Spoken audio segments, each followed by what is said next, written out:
pooped. No, you stared at that FaceTime and you were Hey, like, I hey, everybody. We're live. don't want to talk to these guys. Yeah, we were FaceTiming you, dude. That was a blast. I had a blast. We had such a nice little impromptu little get-together. That sounds like fun, dude. But I was just out.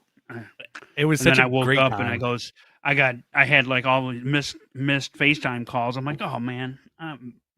Oh man. Oh man. Yeah, we got a little rowdy in the kitchen. It was fun. Yeah. Okay. Like I said, light on Are the we notes going to this dinner? Did we set dinner at Mythos? We didn't set a date, but we said we're gonna go. We're going to do it. Okay. Yeah, we're gonna do it. Have Did a you couple of guys drinks, wanna- have some pasticcio? Do you guys want to talk about Backlash at all? What? What's that? Backlash? Was last weekend. It was in Puerto Rico. No, not Backlash.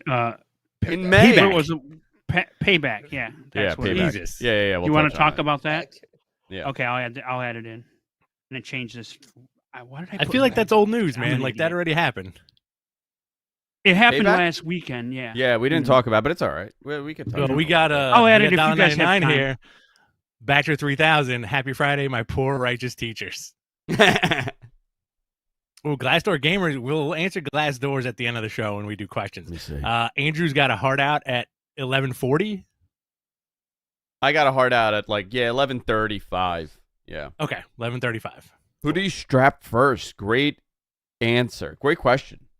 Sorry, didn't mean to. Great question. All right, let's let me see what's going on here. Did we switch sides? Well, because I guess are we on the wrong side?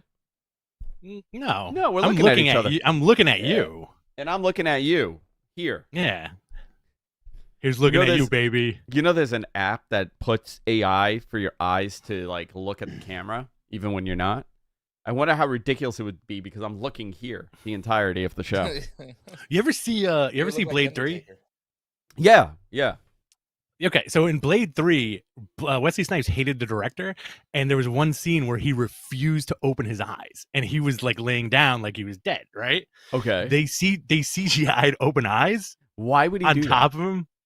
He just hated the director and was like, I don't want to do this. So they CGI'd eyes on him. So if you watch the movie, it looks like exactly what you're talking about. Keep talking, Rich. Yeah, baby. Chaz Shaw says, my bestie keeps calling it Backlash too. Don't feel bad, MG. I think you should hook up with her bestie. Just getting shit wrong all the time. MJ, but see, here's the problem. I mean, for your bestie, I'm sure that's like a normal slip. This is MG's existence. It is. He calls everything Backlash. It's like an or an ah. He replaced thing. Backlash. Hey, can you get the thing? Did you go to the thing? Instead, he's like, did you go to Backlash? Can you pass me the Backlash? Backlash. Oh man. All right. Guess what? It's cuffing season. Did you hear about that? Ooh. Yeah, it is cuffing season. I'm gonna get chunky. I'm gonna put on a really soft sweater, and I'm gonna cuddle up with you. That's what I'm gonna do. I want to see you chunky. I've never seen you chunky. Chunky Zarian was a thing. No. Always. Chunky Zarian was a thing. I hit 198 one time. Chunky Zarian was before we started doing this. Yeah. No. Yeah. 2012, I was pretty chunky. But I fluctuate in weight. I have a very unhealthy relationship with dieting. You scrubbed all your footage, though, right? Everything. I scrubbed everything. Yeah. He scrubbed everything from pre. Do you know? Somebody pre-lockdown. sent me a picture of Harry one time. They're like, dude, I didn't know that you were chunky like this. Oh my god, that's hysterical. This was like 3 years ago, and I died because we do kind of look related. Yeah.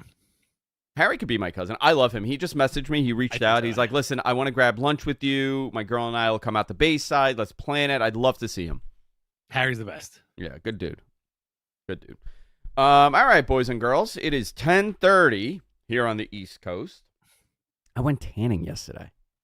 Did you really? Yeah, look at this fresh cut I got.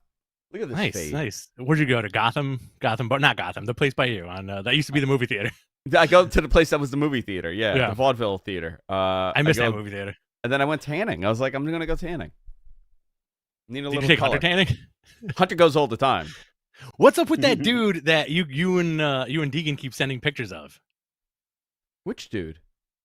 The old dude guy you on keep the street. seeing, the old guy. That old man. That guy, Harry Mm-hmm. Spiros, Steve Spiros, easygoing. I don't know who that is. Okay, That's what I'm asking. you gotta watch that video. It's like from 11 years ago. This woman is doing like a fashion interview, and he just comes up and starts ranting. He's like, "I'm from Waterloo, where the vampires live." He's just screaming, and he rips his shirt in the middle of the freaking interview. It is the greatest interview I've ever seen. I want to know more about this guy. Where is Steve Spiros? Is he alive? Is he really easygoing? You've never seen that video? The old man in your videos. No, the Yeah. old man that's walking down the street where you're like, my dad hates this guy. Oh, that Yeah, old that's what I'm man. talking about. No, Yeah, that old that's man. that's the shirtless jogger, as my father Okay. calls him. My father's very annoyed. This man has been jogging in the neighborhood my entire life, 30-something years. And my father has a deep hatred for him. Why does he have to be shirtless? I don't want to see it. I don't want to see his man titties. Is You your get dad so- Dracula all of a sudden? You don't know that's the Freddy Yeah. voice? Yeah, a little bit, yeah. Kind of Then skewing. was It's been the last skewing towards time. Dracula. I don't want to see his nipples. Andrew, I did some updating. Yeah. Or some research. There is a Steve Spiros Reddit page. Yes, I know, but there's Yeah. nothing there. Well, I no, want to he find passed out. away. No. That's the wrong Steve Spiros. I did my homework on this. That's Okay. that Steve Spiros is not the same Steve Spiros, and he's not easygoing. There's probably more than one Steve Spiros. There's probably like a Stavros Spiros out there somewhere. Isn't Steve Spiros redundant? Isn't Steve Spiros? No. Steve is Stavros. Spiros is Spiros. Stavros Spiros? That's his freaking name, this guy? That's Stavros Spiros, yeah. Bibbidi bobbidi? Welcome to What Steve are you drinking there? Is that Spiros, rum? man, your source for all things Steve Spiros. Yeah, mud, dude. I just go in the backyard. I just put some mud. Drinking rum and Coke before you pick up your kids? Come on. I wish I was drinking a rum and Coke. All right, we're ready? Yeah, we're ready. I think so. Whenever you are. All right. We'll Ooh, begin. Kim Gray, I'll new hit- fan. Looking forward. Kim, what up? Thanks, Kim. All right, let's do this. I'm Yeah. going to hit record and I'll do the intro in 3, 2, and 1. Hey, everybody, welcome to Matt Men, your source for all things professional wrestling. I'm Andrew Zier, and I'm joined by the original vampire himself, Rich Stambolian. Blah. What's up? That would be my catchphrase as a vampire. Oh, that's a good catchphrase. Blah. What's up? I'm into that. What's I'm going into on, it. dude? What's going on, man? Second Nothing, show of the man. week. Oh, I love it. 2 shows in a week. I think we should do this more often. I think we should do 3 shows in the week and replace We're Live Pal with We're Live Pals. Wow. You know And what? fire Do you want to upset Garrett and we just do a show called We're Live Pals? Absolutely. Okay. I live for upsetting Garrett. All right, let's do it. All right, that's what we're going to do. Next week on the show, Jonathan is here. Jonathan, make the graphics where it says We're Live Pals with Andrew and Rich. There we go. Okay? Yes. And that's going to replace the Plans show. coming together. You know what? If you could get that going now, maybe MG will melt. He can't do shit on the fly like that. He's not good with the improv. We got a comment. Morning, y'all. Much love from East Harlem. Look at this. Our New York babies are here. There you go. Thank you. Little reggae horn. This is a morning zoo. Beautiful. At this point. Guys, we have so much to talk about. Obviously, it was an interesting week because we went from chaos to like a very normal week of wrestling. Do you think the wrestling ship righted itself in that regard? I don't know. We're going to talk about life after Punk because I think that's going to be the big topic here. We're winding down these CM Punk conversations, and I'm glad for it. I'm happy that we're going to talk more about the content and what's happening and, just the wrestling product itself rather than talking about backstage brawls. But what do you think? I mean, we've had a week to sit on this. All In happened, All Out happened. I thought Dynamite I like Dynamite. I thought it was a good Dynamite. I love that segment with Swerve and Hangman. I thought that was really well done. I have some information on that as to why it was done in the way it was done. Very cool. But what do you think, Rich? It was a really tumultuous 2 weeks. I'm gonna be very cliche as far as the CM Punk thing and just say never say never. Like that's wrestling's catchphrase, right? Never say never. Never say never. If you can give pro wrestling one catchphrase, it would be never say never. And I think the other catchphrase would be you can love the business, but the business won't love you back, right? Well, I don't know which part is it. Does he love the business, or does the business love him more? You know, Punk's entire 2 years has been so fascinating. Yeah, absolutely.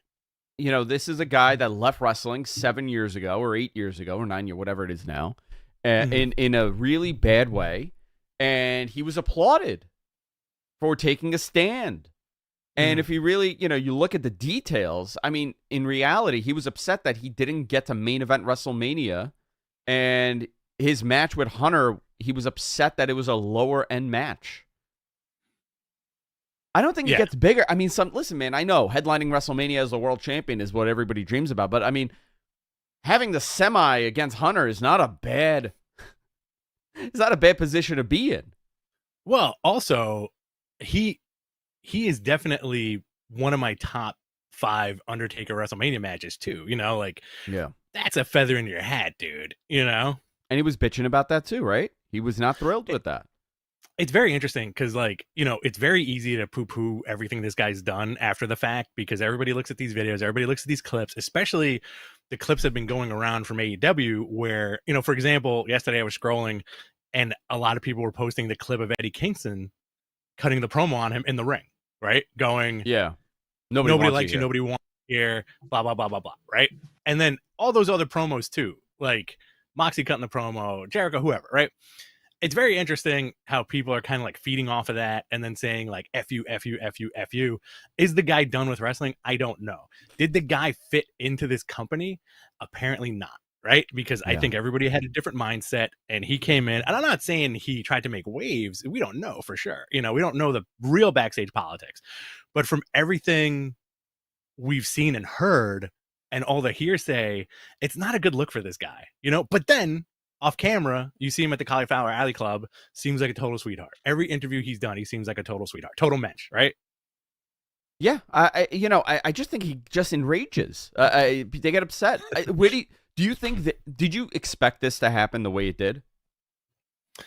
I didn't expect it to happen the way it did, and as a fan, not as a wrestling podcaster, I'm a little sad by it. Not sad that it's like detrimental to my life and well-being, but I'm bummed out because he had 2 years. What a great return! What a great first match. Great that he's finishing the stuff with Joe. Awesome stuff. And then plagued by injuries, plagued by the scuffle at the media scrum, and then this shit that happened a couple of weeks ago. It's just a weird situation and it seems very explosive. Meanwhile, you don't really hear any of this drama from anybody else in that company unless people are very tight-lipped, Well, here's what I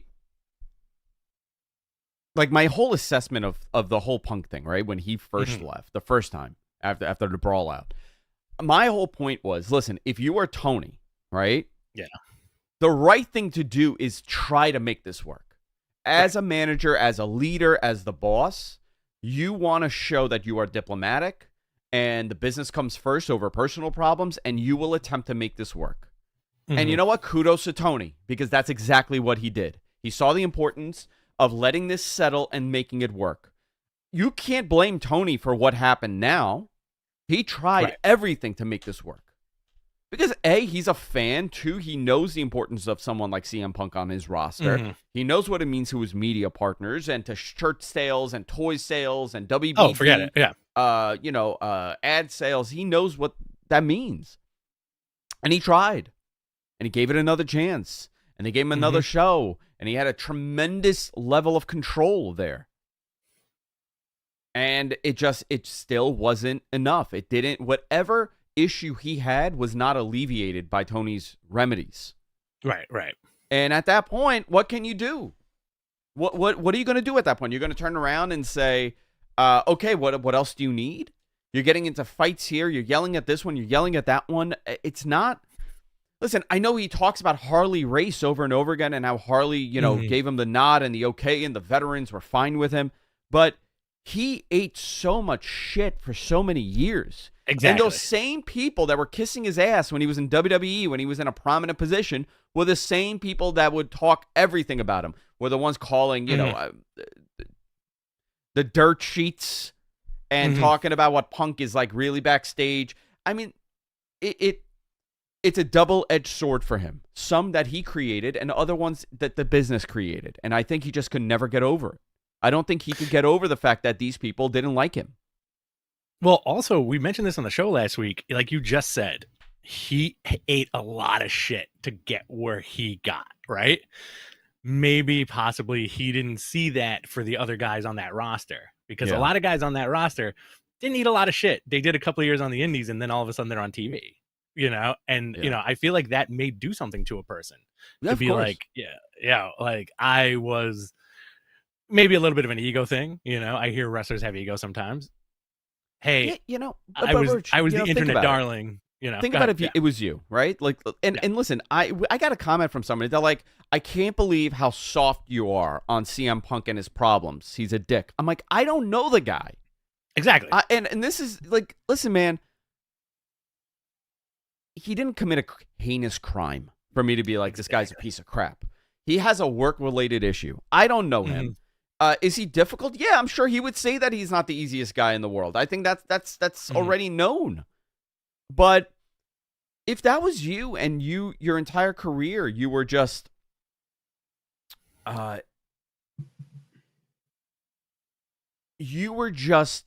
attacked, right? You were told you don't have the look, you don't have the body, you don't have the athleticism. Even on the CM Punk DVD, right? That did tremendous sales. The conversation about him was that he was a terrible athlete. And that Colt Cabana was such a better athlete than he was. Like, he couldn't even do basic stuff, but he could do certain moves. Right. Listen, that's a narrative that lives with you. You will always think that about yourself. You'll have a little chip on your shoulder because it comes so easy to certain people. Well, he's had to work really hard, and he has not had an easy life. Listen, this is what happens. He made a decision. He decided that he cannot work in that organization like a normal person. That's on him, and Tony attempted to do the best that he could, and now we're here. Now it's life after Punk. This 2-year experiment failed, but I'm glad that they did it. They got it. They tried at least. They made a lot of people happy. They made a lot of people happy. It brought a lot of people back to wrestling. I think people need to focus on what great stuff we saw on TV rather than what happened in the back. It's always unfortunate. Is it a little hypocritical that we're talking about it? Yeah, absolutely. But it's the most interesting thing that's happened. It's for a lot of people because this guy was a big part of people's wrestling lives. You and I, we had Austin, we had Rock, we had the Attitude Era, we also had the 80s because we're in that in-between. But to a lot of people, this was the Macho Man Randy Savage and the Hogan for them. Oh, absolutely. And this was like his promo in, what was it, 2011? The rant promo? The pipe bomb? The pipe bomb? Yeah. That was part of the impetus for us kind of starting this too. Yes.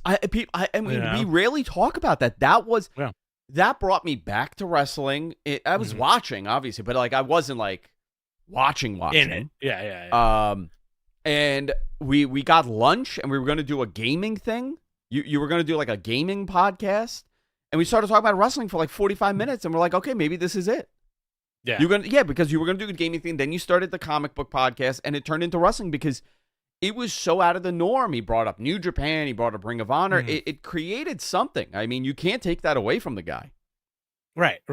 So, that being said, you flash forward to now. And it's, again, as a fan, it's just like, it's like off-putting because you want to really like the guy and give him the benefit of the doubt.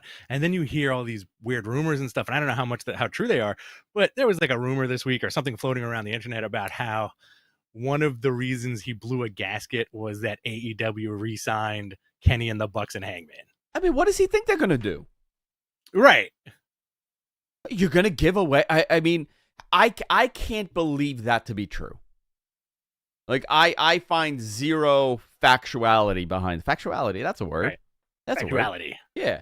Factuality. You're upset that the top 4 guys that company was built on out of the 5 re-signed. What are they going to do? They're like, no, guys, I'm so sorry. We have CM Punk go to WWE and become the biggest stars ever there. You're not going to do that. That's insane. So, I mean, we're gonna find out what happens here. It's going to be an interesting couple of weeks, life after Punk in that company. But we'll start here. Ace Steel was released from AEW. Yeah. I think that was evident when Punk left. I thought that happened already. Like, I thought that happened after the Brawl In. No, whatever it was called. He came back. He was working on that show. He was secretly reemployed behind the scenes and not at the shows, I think is the story. Okay. AEW Collision drew the lowest rating in the show's history against college football. They did 345,000 viewers on TNT. It was down 37%, 37.5% from the previous week. Yeah. They were going up against college football, week 1 of college football. This week, they're against their first marquee game, which is Texas and Alabama. Also, there's UFC as well this Saturday. So, I get we knew that this was going to happen. Unfortunately, I think those numbers are lower than what everybody anticipated. Yeah, well, let's see what happens going forward, right? Because we're getting into like the fall and winter months. There's a chance those ratings go up, right? Because more people might be home to catch the show. It's the cold season. People are home. They're gonna, you're not gonna be out as late. I don't know. 345, not a good number whatsoever. I don't think that was an anticipated number by anybody. I know what Warner expects. I know what AEW expects with these numbers, and we're nowhere near it right now. Yeah. 345,000 primetime on a Saturday is not to be expected. I think if it was like another 100,000 plus, it would have been a little bit better. But that number needs to be like 700,000, 640,000 on the regular. Whatever NXT is doing, I think that that would be a healthy number for that show. And you can if you have something big. Maybe Danielson is going to be a prime focus on the show. Oh yeah, absolutely. So, that guy's arm was still broken. Oh, dude, how good is he? He's the best. He is the best, right? I say this all the time. That is my guy. That is the style of wrestling. I could watch a Danielson match for like 4 hours. Don't care. Absolutely. He is so remarkable. It's unbelievable to me. That is my style of wrestling. And I'm glad that Ricky had that 5-star match with him. Oh, yeah. I think we both agree about the Danielson thing. I got into a huge fight with my wife, not because of wrestling, but because of something. Did you hit her in the face with the strap? No. All I wanted to do was watch that ad-free Suzuki versus Danielson match on YouTube. Oh. I think it was last year. Yeah, no, 2 years ago. I was like, I'm sorry, but I am withdrawing from this argument. I need to watch this right now. Yeah, that was fantastic. He's so good. I know. And listen, Ricky, he gave Ricky a 5-star match with a broken arm. Think of how good that guy is, and how you want to talk about a team player in the clutch. The guy was not determined to come back at this pay-per-view, and he's like, "No, man, you need me. I'm here. Let's do it." Do you think it's one big locker room, or do you think there's a couple of locker rooms? I think there's a couple. Okay. Yeah. I think there's a couple. So very interesting stuff. So this week they're going up against a marquee match. We'll see what happens there. So the big question is, what is expected going forward from WBD without CM Punk? I could tell you that it has been very quiet. More than usual. Okay.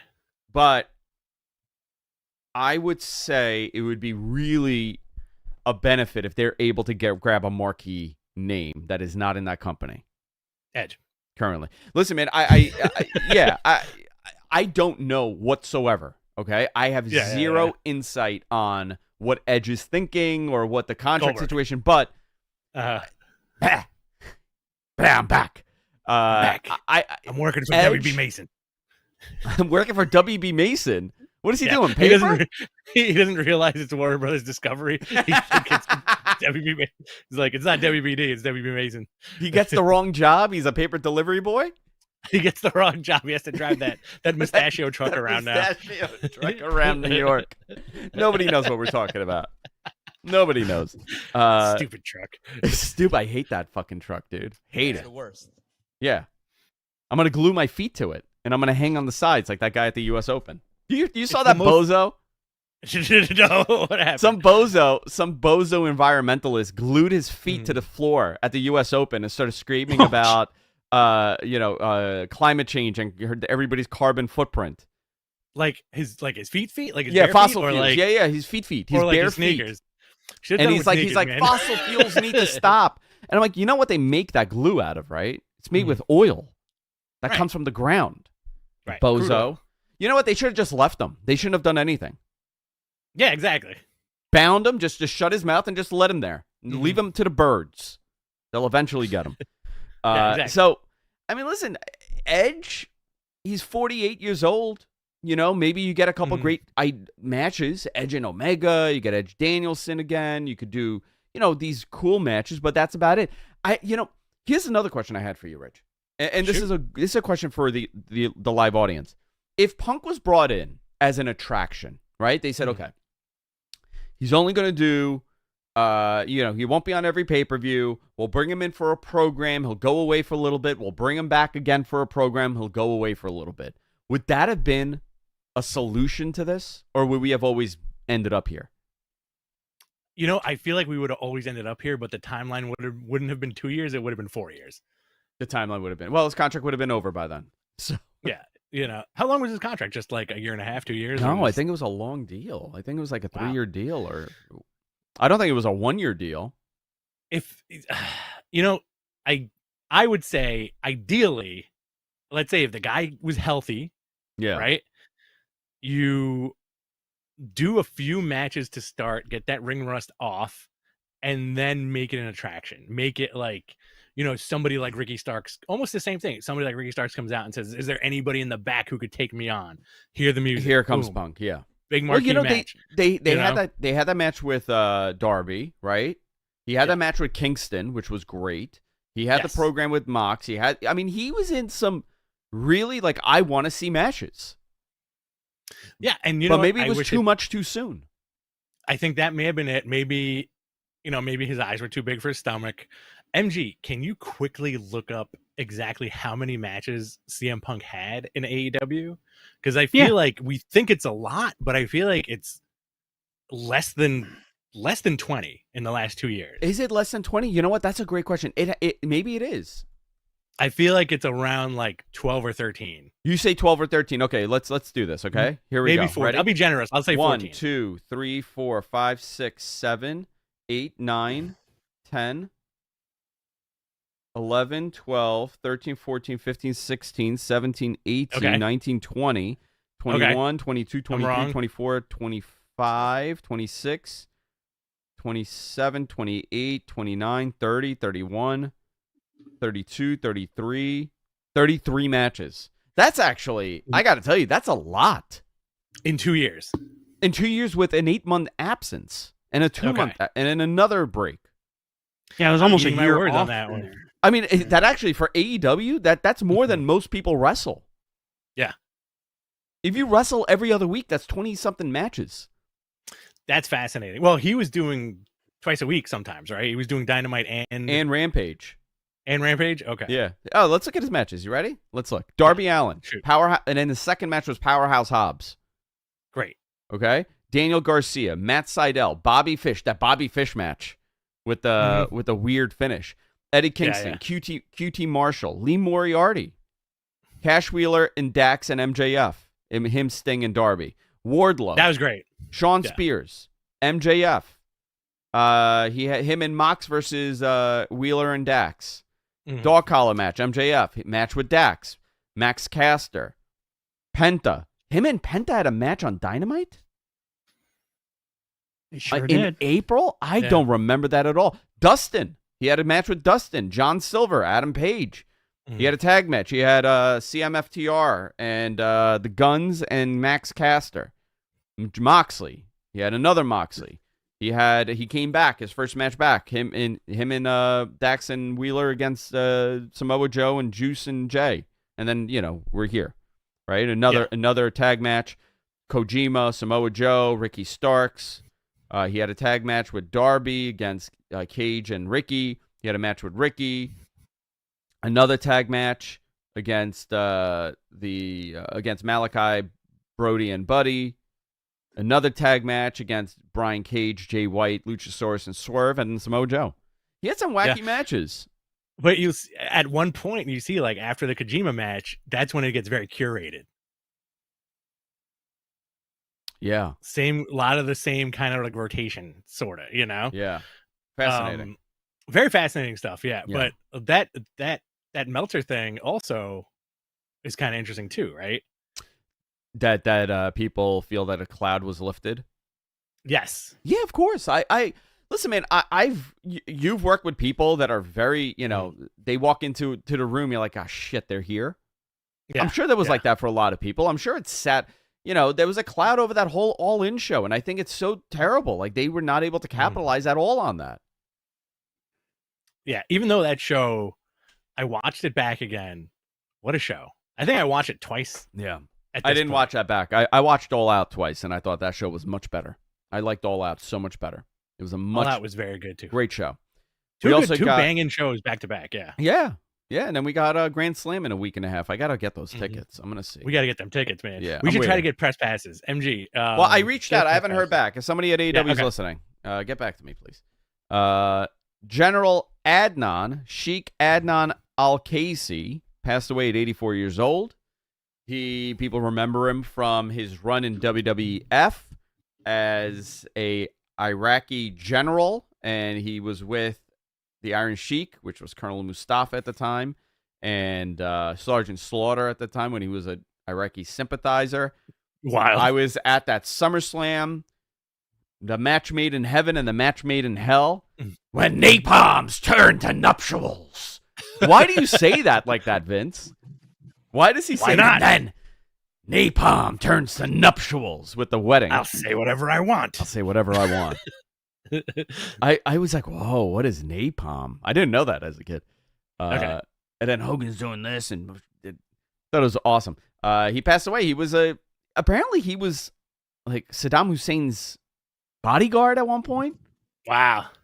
So if he was a sheik from Baghdad and AWA, fascinating career. I mean, we really didn't get too much exposure. He's before our time, but at least we got to see a little bit of him.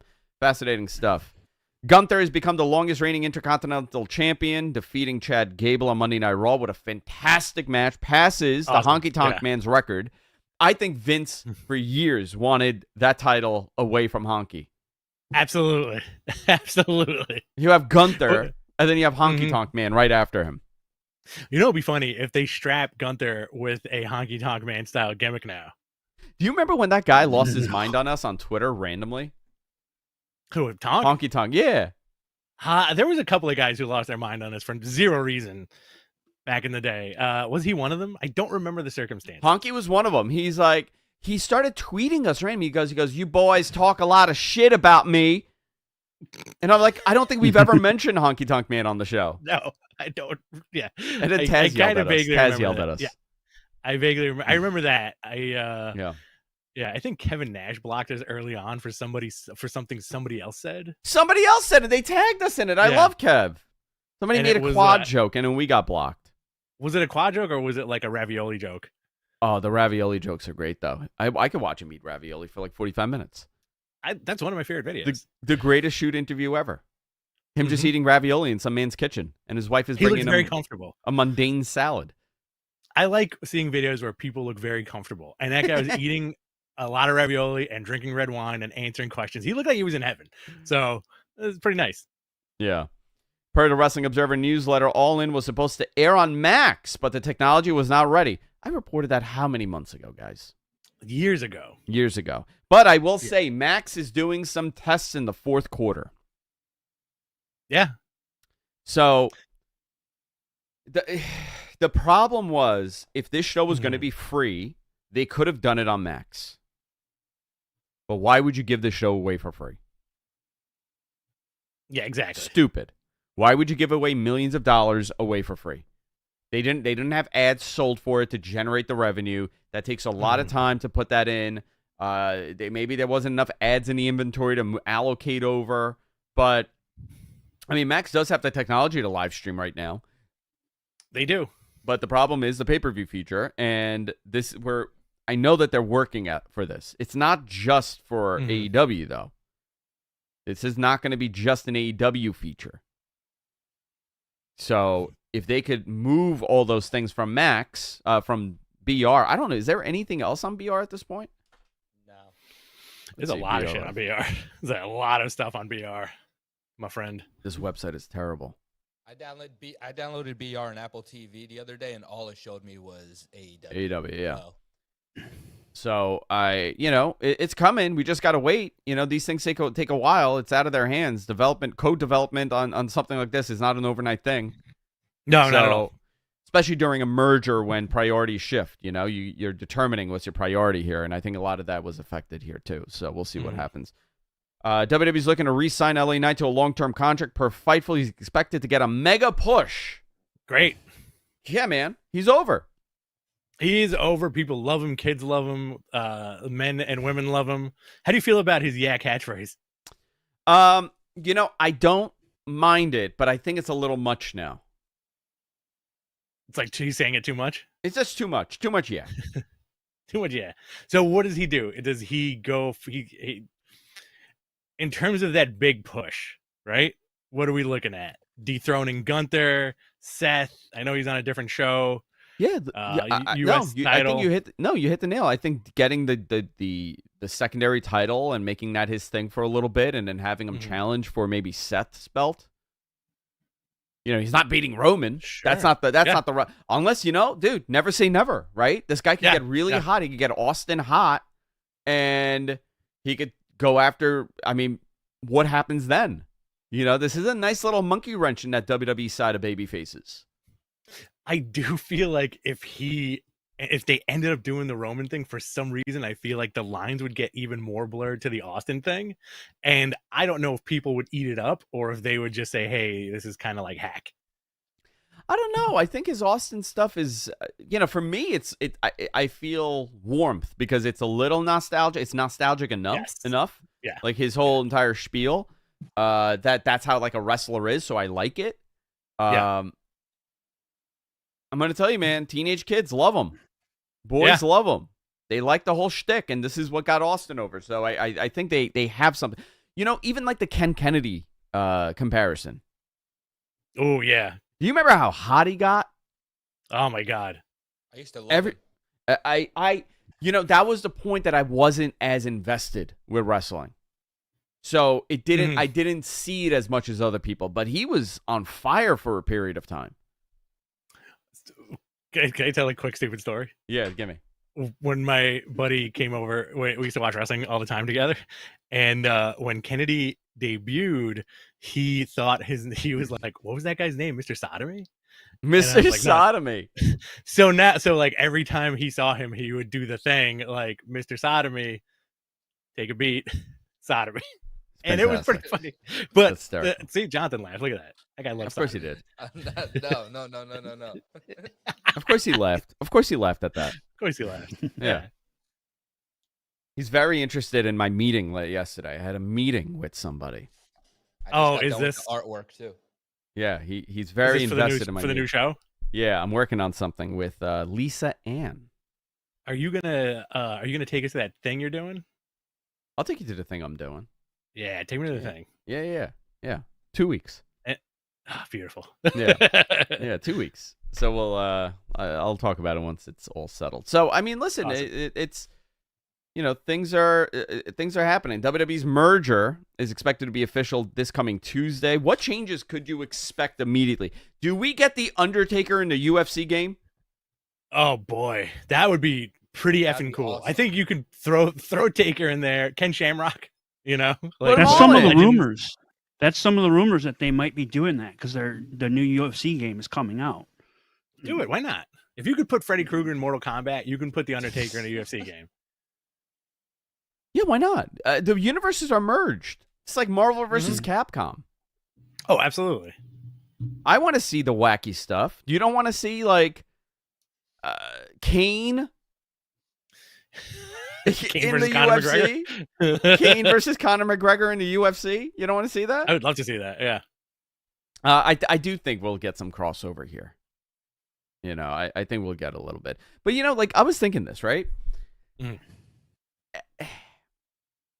when these contracts run up, like MJF, for example, right? The WWE is going to be a very different company in about 12 months. Yes. 18 months, very different company. Not only do they have the reach of Endeavor, William Morris Agency, WME, right? Isn't William Morris part of Endeavor? Yes, it is. It's the it's the management wing. If you're talent MJF agency. and you're like, listen, I want to do a multitude of things. Isn't the smart bet to go there? Like the Miz. The Miz is a great example of benefiting from this. He's going to benefit from the William Morris connection. It's going to be very interesting the next year. Very interesting. But this merger's fascinating. You think we're going to get crossover stuff or no? On TV? Yeah. You know what? Yes. I think we will. I think if you're going to... I think the Logan Paul thing was the... Not that he has anything to do with UFC, but I feel like as far as crossover stuff, I think that was the first thing we got, right? Whatever event that was, where you had Logan Paul and his boy dressed like his energy drink, right? Yeah. What's his name? Who? KSI, and then KSI. And then you had, I think, on the same night, Rey Mysterio, and there was like a guy dressed like a Dorito or some shit. Am I right about that? Yeah. It was like a bag of Doritos. I think if you can do that and people didn't mind it too much, you're gonna get a lot more weird crossover stuff in the next 2 years. Why listen, not? I don't know. I think a lot of the USC fans don't want it, but we'll see what happens. Everybody Let loves me the ask you this, Vander. Yeah. What do you think about employee as far as cuts? You think there'll be a lot of cuts as far as office cuts? Yeah, I think he's asking about himself. Yeah. Redundant positions are going to get cut. Okay. I think that was a personal question. A couple other things. IGM Academy also has a partnership with Endeavor, so they're like a feeding system for a lot of these professional sports leagues as far as NFL and NBA and stuff. So you're going to get a lot of athletes with first eyes looking and stuff like that as well. So Interesting stuff. AEW Rampage tonight, Penta versus Jay Lethal in the Grand Slam World Title Eliminator quarterfinal. Samoa Joe versus Jeff Hardy in the Grand Slam Eliminator. I'm Bucks excited about that. Versus Matt Menard and Angelo Parker. Wow, this is a packed Rampage. Good Rampage, yeah. Yeah, that's a nice Rampage. Collision, Roderick Strong versus Darby Allin in Grand Slam Eliminator. We hear from Bryan Danielson. Penta and Jay Lethal versus Samoa Joe and Jeff Hardy. What? In the what is this? It's either or. It's either Penta or Jay versus Joe got or it. Hardy. Got it. Okay, thank you. All right. And we'll hear from Saraya and Ruby Soho. Bullet Club Gold is in action as well. And we'll hear from the AEW Trios champions. Dynamite for 9/13 Grand Slam title Eliminator Finals. Britt Baker, Toni Storm, Shida, and Nyla Rose, with the winner facing Saraya at Grand Slam. Hangman Page and Brian Cage, and Don Callis reveals his next masterpiece. Very excited about that. I think looking at the ticket sales, Rampage, Grand Slam, there's plenty of seats left. I think it's going to be a really good show, and I feel like the 9/13 episode it's got to be Joe versus Danielson, right? In that final. Danielson's not in it. Danielson's not in the No. Sure about that? I'm positive. No. He's not in the tournament? No. Huh. Neither is Hangman. Samoa Joe's the highlight there. Yeah, Samoa Joe's the highlight, but I don't think he's going to win. I think Roddy's going to win this. Yeah, it's going to come down to those two because they're the story they're telling. Oh, interesting. Okay. Yeah, I think Roddy will win this, and then it'll cause, whatever that pay-per-view is, it'll be Joe and Max. Okay. Because that's a good pay-per-view match. Guys, let's do our Q&As before I get out of here. You want to just spend a couple seconds on Dynamite and specifically the big segment that everyone was talking about this week was Toni Storm. Oh, 2 segments. I want to talk about this. Yeah, I thought there were some changes to the show. I know that Tony had some extra help with doing some segments here, and one of those segments, I will say that was great, was the Hangman Page segment with Swerve. Yes. Yes. I loved everything about that. The promos were great. I thought Swerve looked like $1 million.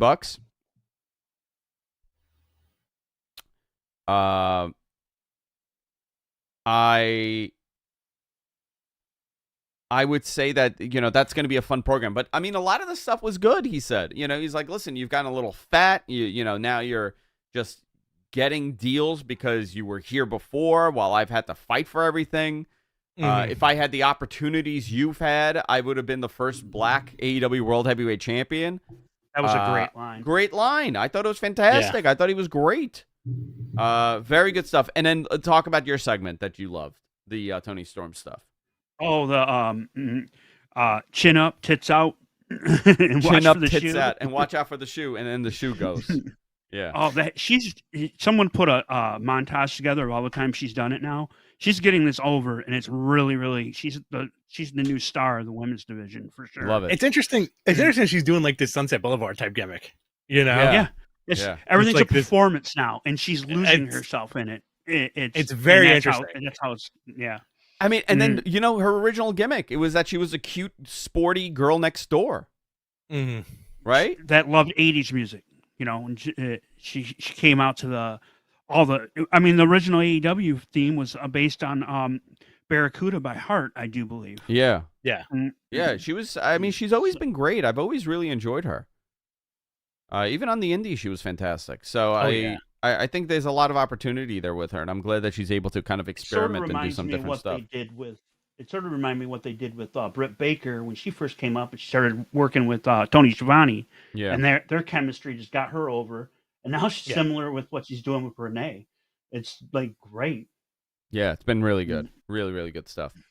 Let's do Q&As. Ask your questions, submit them in the chat, and we will do our best to answer them. Oh, and also Braun Breaker killed Von Wagner on live TV. That was fantastic. I love the black shot when they went black. Yeah. And then people were showing it online for the alternative angle, and he did hit him. He did him. So. All right, you guys ready? Yeah.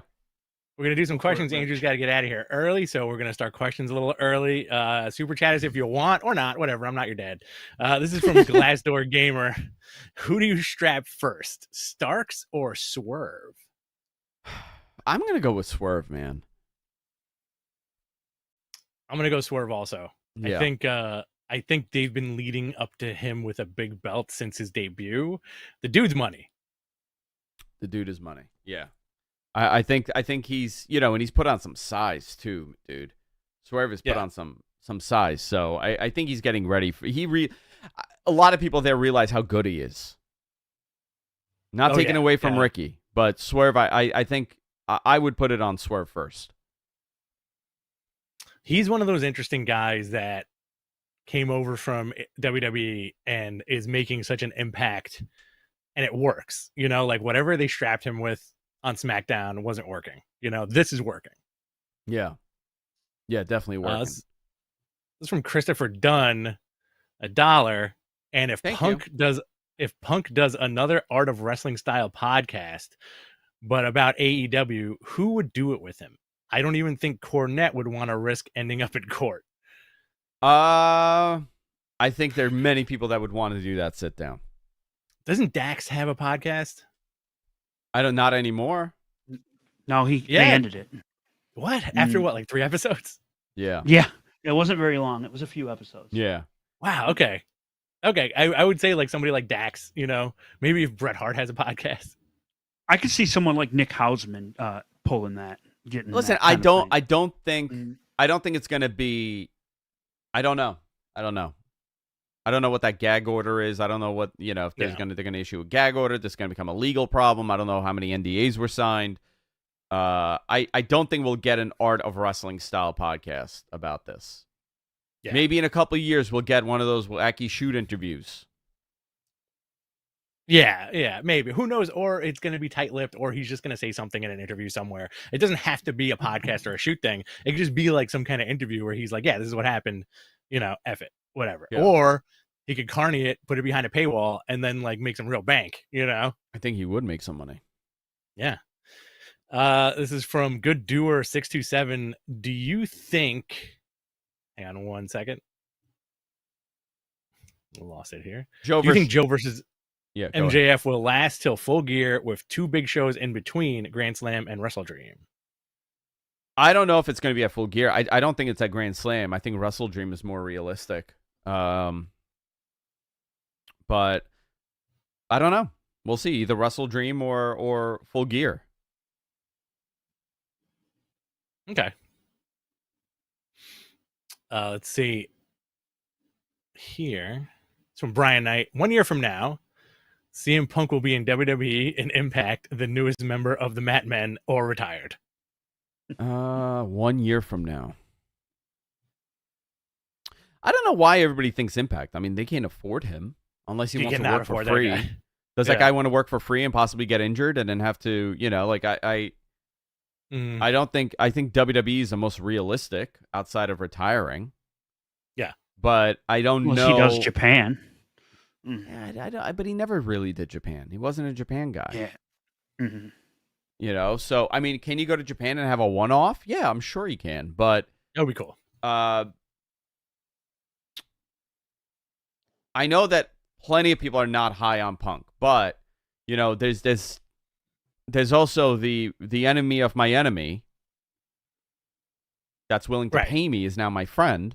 If they want to pay him and he comes in and does something really cool, what if he shows up at a Rumble and he does a WrestleMania program? What does that mean? I think that's a tremendous hit to AEW. Oh yeah, for sure. It's just another hit at them. So I don't know. I don't know if that's enough I don't know if that's enough for WWE to be like, yeah, I want to bring this guy in here with all these issues that we have with him, but in return, we're hurting our competition. Well, is that still the mindset? Because like, okay, here's a question for you. If you were Triple H, right? Yeah. Would you have any interest in this guy right now with the current roster and storylines that have been building for the past like 3 or 4 years? Okay, so I don't know if I'm Triple H, but if I'm Nick Khan, right, or I'm on the corporate side, I'm gonna look at so yeah, we're doing great on TV. Our house shows are doing good. AEW is not doing good with house shows, but there's also other elements like merch, right? Every shirt you buy for CM Punk is a shirt that you're not buying for WWE. Every ticket that AEW sells, whether it's 3,000 or 10,000 or 5,000, that's taking away money from your wallet that you possibly could have put into WWE if they were in your market. So if there's anything you could do to hurt their bottom line financially, you kind of want to do it. And CM Punk is a merch leader. He sells toys. He sells merch. Oh, yeah. He brings eyeballs to TV. That creates sales, ad sales. So I don't know if they have analyzed the metrics enough to say, wow, you know what? This guy could generate us, I'm throwing the number, $15 million extra a year. And all we got to do is pay him, $3 million, and he's going to have 4 matches for us. Right. Is that a risk that you want to take? I don't know. It's interesting because when you mentioned that, they could work around this guy because WWE is such a machine. And I think there's an argument for like, a lot of people have been saying, and you want to agree with it, that like sometimes maybe the management in AEW needs a little tweaking, right? I think WWE has very good management, so you could sequester this guy away from everybody and it wouldn't make a difference. Keep him happy, sign him to a deal, number 30 in the Royal Rumble, wins the Rumble, and goes on to face Seth Rollins at WrestleMania. Something like that I think would pop everybody on the planet. I think so. I think it'd be tremendous. Here's one from a friend of the show, Shin. Now that Baron Corbin has retired Kurt Angle and possibly retired Gable Steveson, should Chad Gable be worried? He's retiring. He's retiring all the wrestlers. He's retiring all the wrestlers. All the Olympic wrestlers. Sure, all the Olympic wrestlers. Sure, I think he should be very concerned with Baron Corbin. He's a menace to Olympic level wrestlers. Let's see. Any takes from network connections at Fox or NBC Universal on the Punk situation? Zero. I know Fox was more for it than the NBC side. I would say what I have seen with CM Punk over the last 2 years from both sides have been negative. Okay, but that's only because he was competing against them in a Right. in a weird way. I haven't seen anything positive like this is our chance. Like when Cody was up, right? When the opportunity of Cody came, like I firsthand saw the chatter, and it was everybody was very excited for this. I've never seen that with him. Oh, okay, interesting. Yeah. This is from Pro Wrestling Joe. Meltzer said the plan was for All In to be on Max, but the technology wasn't ready in time. We talked about that. Do you think it will be ready next year? Yes. I think so. Yeah. Let's do one more, and I got to get out of here. All right. Yeah. I think it'll be. I think by next year, I'm almost certain. Do you want to do a personal question or do you want to do a wrestling question? One of each. Quick. We'll Okay. do quick. When did you all meet? This is from Lo-Fi Lit. When did y'all meet each other? Was it just for the show, or did y'all accidentally bump into each other on the street, look into each other's eyes, and became besties for life? 1997. 1994.